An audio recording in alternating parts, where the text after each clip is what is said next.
this one, we're dividing, so we're going to have to use the quotient rule. And the quotient rule says if I'm trying to take the derivative of something that's dividing, and remember u and v are going to be functions of x, they're not just variables.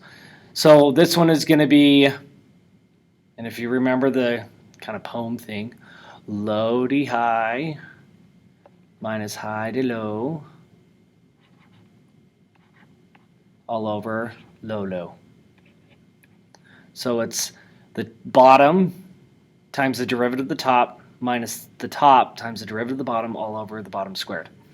So now, if I was going to use this, the top, we don't want to be finding the derivative of this because then we're going to be doing the quotient rule, the product rule within the quotient rule, and it just would be a big giant mess.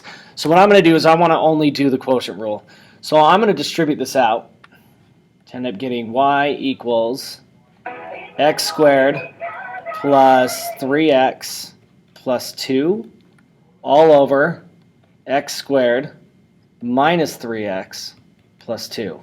Now, we're going to be using the quotient rule on this, and if you notice, it makes it much easier to do it because when we're finding the derivative of the top, we no longer have a product rule. Now it's just a polynomial. So, if I want to find the derivative of this, it will be the bottom times the derivative of the top, and the derivative of the top is going to be 2x plus 3, and then minus the top, times the derivative of the bottom, all over the bottom squared.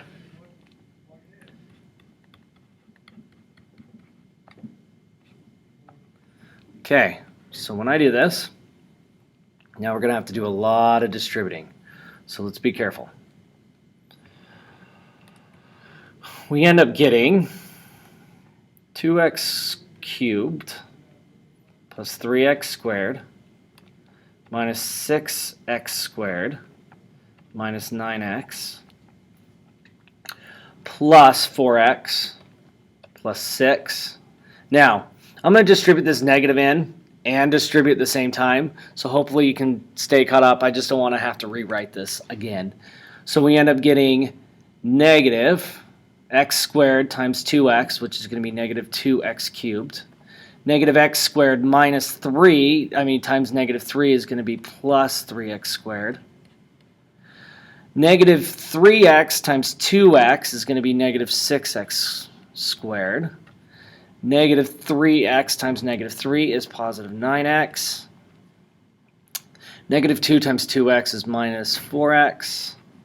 And then negative 2 times negative 3 is going to be plus 6. And this is going to be all over x squared minus 3x plus 2 squared. So when I do this, I try to find things that will reduce. So this will reduce with this.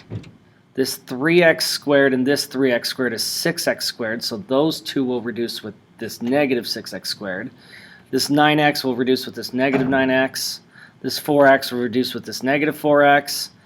And I think that's good. So what we're left with is,